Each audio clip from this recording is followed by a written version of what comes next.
What's up guys, my name is Walter Fernandez and welcome to the channel. Today's video is going to hit straight to the point. I'm just going to be breaking down my wedding day photography setup. So things that I use on an actual wedding day, wedding event. This would also apply to other events as well. The setup should be pretty universal in that sense. And it's probably something that would be of value to you if you're someone who's new, who doesn't know, what to get into first, and you don't want to spend too much money on gear. I've spent a lot on some of the things here, but a lot of these are kind of budget friendly. So if you're looking for that, this is a video that might provide some value to you. Also, if you're someone who's more experienced, this might give you some ideas to try and play with if you're looking for something new, or if you feel like you have a problem that you can't solve yet. Anyways, I hope this is of value to you in some way or another. So without further ado, let's start with the main camera of choice for me, and that is this Canon R6. This is a full frame mirrorless camera. This has 20 megapixels, which some might say is like not enough, but I've never had a complaint, and I've never felt that it was ever lacking, in my opinion. And this camera has great low light ability, and it's also really fast. Focusing is great. Dual pixel autofocus on Canon, it's just solid, and I like the fact that it has the viewfinder as an option, but if I'm really honest, I don't really use the electronic viewfinder on the especially during an event day, just because I want to kind of like be there and not make everyone like nervous around me every time I just hold it up and someone just looks at me like weird. So I try to keep the setup as friendly as I can, so I just kind of like hold it down here and like just shoot and tap on the screen, or use the joystick to kind of like move stuff around whenever I need to. Just a quick breakdown of how I have this set up. I usually have so there's 3 custom functions here. I have one set up for indoors, one set up for outdoors, and one set up for like outdoors but kind of like blue hour outdoors. So the shutter speeds are kind of like set accordingly. For the indoor, I have a minimum shutter speed of 250th of a second, and then for blue hour it's 400th of a second, and for the main outdoor it's 1000th of a second. And this is just like a preset thing where I can start with, and then after that I just shift around when I need to. Most of the time I have either the 35mm 1.4 or an 85mm 1.4 in front here, but we'll get to the lenses later. What I have here is this button, which I really love. This button I set to the aspect ratio selection button function, sorry.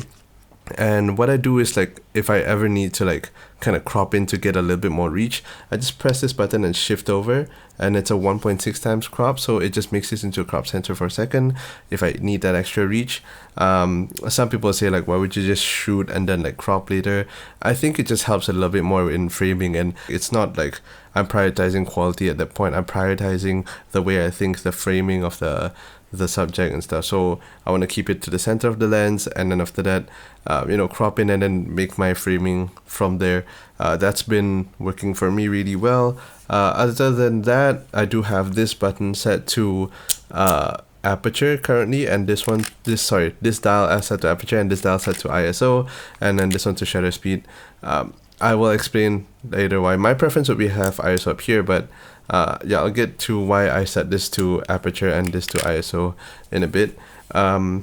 I use the back button focusing, which I know you don't have to these days, but again, I will explain why I use back button focusing now, even though it's honestly not necessary anymore. The way I have this set up is usually I have this slung around my neck, which most people would not prefer, but I like doing that just because it keeps it centered in front of me, and it is the main camera that I use most of the time anyways. I'll show you with my second camera how I have that set up. So speaking of the second camera, I'll put this aside, and for the second camera I am actually rocking an APS-C body. This is the Canon M6 Mark II.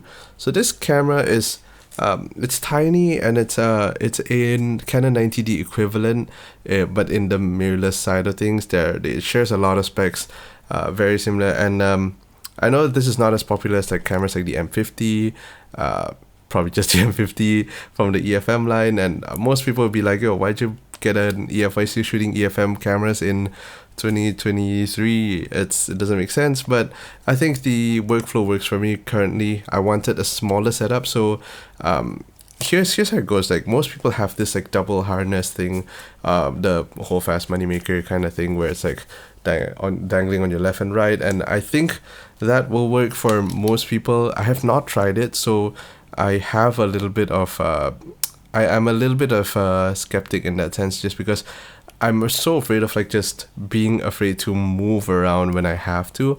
So I don't want it to like dangle left and right, and then like, you know, if I go down too quickly and not realize, I'm sure you can set it well, by the way, but I don't want to like kneel down and then suddenly my camera just like hits the floor because like I didn't set it high enough. Those kind of things. I'm just paranoid, to be honest with you, but I also don't want to spend money on another strap, because I just want to see how this works out first, and if it doesn't work out, then I'll consider. But for now, it's been working out, so I don't think I'm going to be changing anytime soon yet. The way I have this set up is like, earlier I had the R6 strapped around my neck. This one, I have it with a wrist strap, and this camera's light enough for me to just like do this the entire time. It doesn't fly away or anything. I have it kind of high up like this, so it doesn't really dangle much. It's kind of just there, and then I just shoot the R6 most of the time, and then when I need to change, I'll just shoot with this. And the way I have this set up, I will explain with the lens portions later. And then yeah, coming back to the way the dials were set up on the R6, we had this one set to the aperture, which I said it was not ideal, and I still don't think it's ideal. But the only issue that I have with a lot of Canon cameras is, for some reason, this was the same problem with the RP as well that I had, and I actually sold that camera because I was getting annoyed. That camera had only 2 dials, but this one has 3 dials, and I was like, okay, this is cool, but you still can't set this to ISO, which really annoys me. This is like perfect for ISO, shutter speed, and aperture for me. Some people might disagree, and that's fine. So yeah, I have to make some compromises to make this work, but it's working so far, so I have no complaints. Other than that, why I love this camera, it's good, kind of good in low light, nowhere near the R6, honestly, obviously. Other than that, I like this quick autofocus, manual focus dial, because a lot of the EFM lenses don't have physical dials on them, so this is perfect. As well as I'm able to do back button focusing because I'm used to it on that camera, and again, the next camera will tell you why I still use back button focusing. And now coming back to why I chose this camera ahead of the M50 or any other cameras, because I wanted the size to be compact. I didn't care for an EVF. If I do care, I would get one later on, but for now it's working fine for me. Other than that, I like the extra dials. I like the 3 dials. The thumb dial here, the thumb wheel here, it's super convenient for me, as well as it being a D-pad, which for me it's a substitute for the joystick, because there's no joystick on this camera, and I didn't really care for it at first, and then I realized that you change focus for faces like a lot quicker, so this joystick D-pad kind of like came in clutch for that.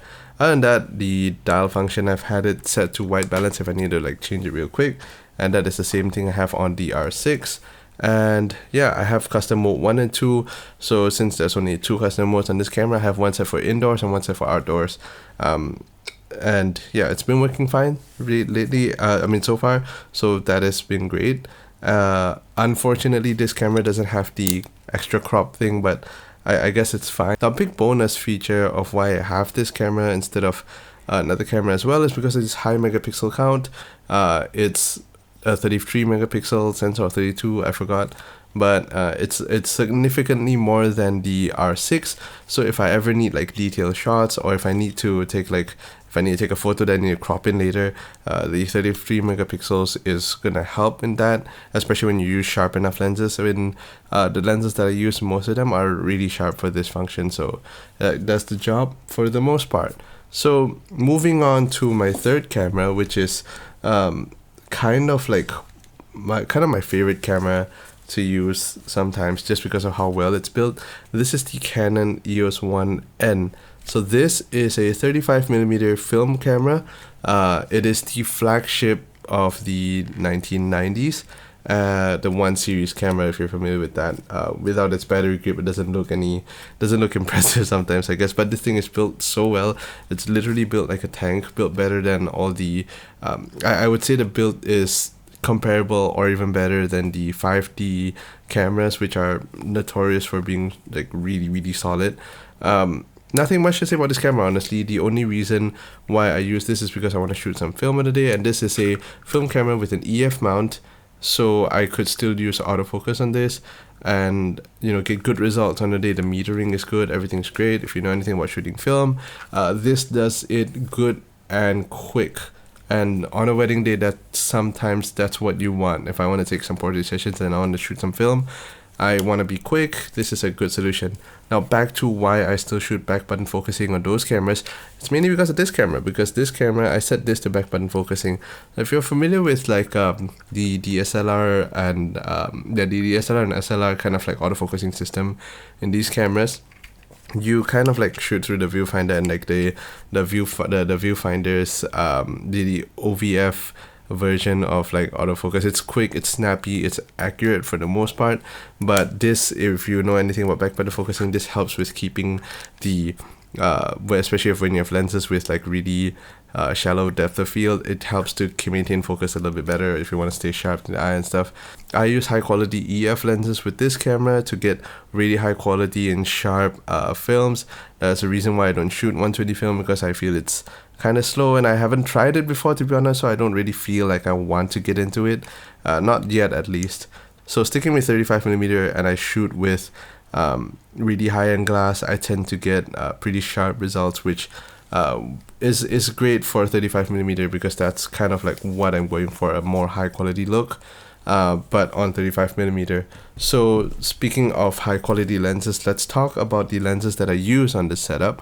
And we'll start off with the full frame lenses first. So the lenses that I use on both of those full frame cameras, and occasionally if I need to, I will use an adapter and use them on the M6 Mark II as well. We'll start off with the most important lens in my kit, and also arguably the best one.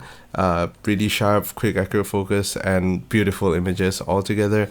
It spends most of its time stuck on my Canon R6, and it's this 85mm f1.4 lens. This is an EF lens with an adapter here, if you can see.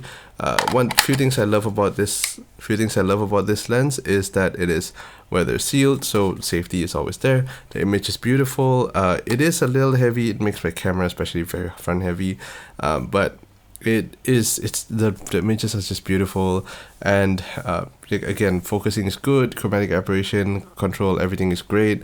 So using this on film, it is a treat. The images you get on film from this lens is beautiful, and the images you get from this lens on Canon R cameras are beautiful as well, even though they are adapted lenses. So yeah, no, I don't think I will need to go to the RF version of this anytime soon, just because it's so much more expensive, and I do need the EF version to kind of share between the R as well as the 1N. Sometimes when I do need to use that camera, lenses like this are going to function well. And speaking of needing to stay with the EF mount, this is another EF mount lens that I use. This is the Sigma 35mm f1.4. It's the R series lens. This is a very popular lens. I think most of y'all know this lens. If I'm really honest, I am thinking of selling this soon, but as it stands, the work it does, the quality of the images that comes out of it, it's great, it's clinical, it's so it's so good. Functions very well. I have had slight autofocusing issues with it, and that's kind of the reason why I'm thinking of selling it sometimes. But I've not made the call yet, but that will happen soon. But when I do, I'm going to be replacing it with another 35mm f1.4, most probably the Canon L version 2 EF version. So yeah, then moving on to my last final EF lens, which I most of the time don't use on the R6. This is the 50mm f1.8, the nifty 50. Most people don't think this is a good lens, but I think it's great. It works well, it does the job, and sometimes I would use this on the M6 Mark II to get about a 75 or 80 millimeter point of field of view, which is what I usually hold on, what I usually use on a wedding day itself anyway. So yeah, if I need to switch around with the 35 onto the R6, I like to keep an 85 or almost 85 field of view on the M6 Mark II. I just like to have those two focal lengths in hand and like just shoot with both of them. So yeah, this will be either on the, most of the time, either on the M6 Mark II or in the bag. But it is a good lens nonetheless. This next lens is probably the main reason I still stick to the Canon EF-M line, because the RF mount has not made a lens quite like this. It's cheap, it is small, it's light, and it's good, it's fast. And yeah, I don't have much to complain about this lens. This is the Canon EF-M 22mm f2 STM lens. Thing about this lens is that it's written here macro, but I don't think you're getting much macro out of it. It's a good 35mm equivalent focal length, and because it's so light, I can put it on my M6 Mark II, and again I dangle it here and I just shoot the entire time. I wanted something that's small and light to like kind of like be in that setup, and this is working perfectly for that. Images from this, honestly, I didn't think much of it when I first got it. It was cheap, and the images are looking just beautiful out of this lens, which is great.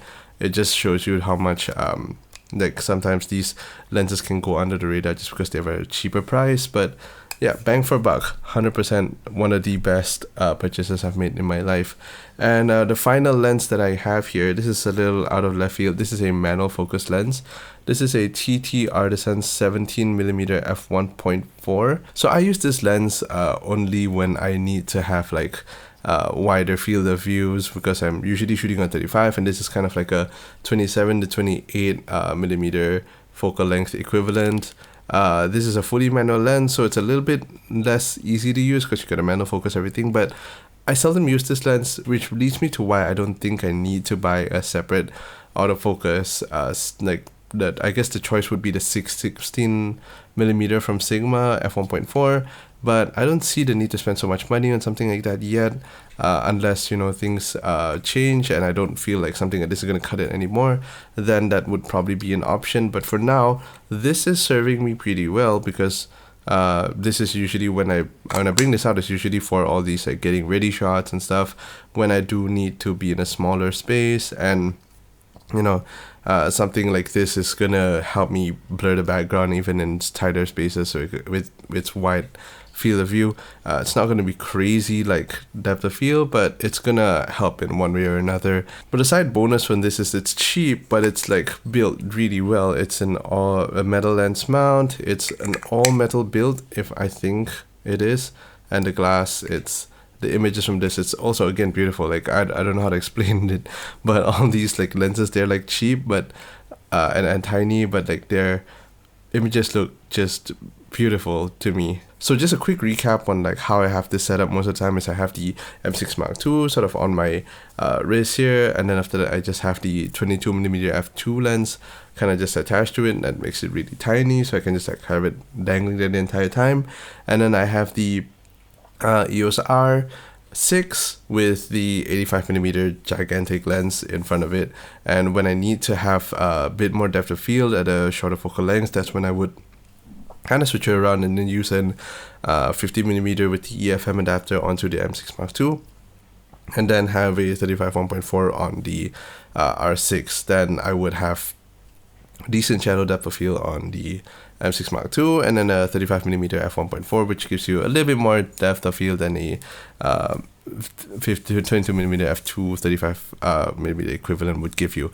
Now moving on would be the flash that I use on a day, and I don't shoot with much flash most of the time, just because firstly the R6 can kind of handle most of it, but when I do use a flash, it's this absolute like beast of a flash. This is the Godox AD200 Pro, and this thing, if you shoot in a church with like really dim lighting, during the ceremony itself, usually they don't even allow flashes, so I don't use it then, but I do use it when we're shooting like portraits in the church after the ceremony itself. There was one scene, one wedding that I did recently where like the church is just dark and like you basically can't see anything, and there was like maintenance going on and stuff, so I just like had this pointing up against the ceiling and the wall, and I just blasted it there, and the images that come out from it just looks beautiful, and yeah, nothing to complain about. I always have this mag mod on, by the way. This is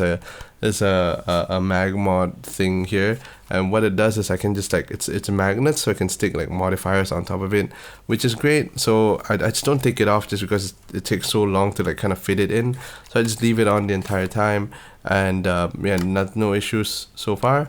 Very reliable flash as well. With that, I use a transmitter as well that will be on the R6 as well as the M6 Mark II, whichever camera that I'm shooting the flash with. Yeah, moving on to accessories, I don't have any. This is funny. The only accessory I think would be the flash, but probably the stand for the flash, if I could count that as an accessory.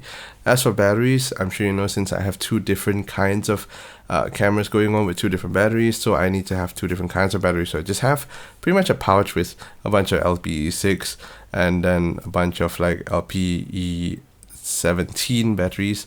I just have them stuff into a bag, and then when they're done, I just stuff it into another compartment in the bag, and I just kind of just move it over, and I've got enough batteries to not have to keep charging them on the day itself, so I don't really need to bring a charger and stuff. So when I'm not nervous about it, I wouldn't bring a charger and just kind of like pray my battery so it just like lasts me the entire time. So that involves a lot of homework before that, just make sure everything's in order.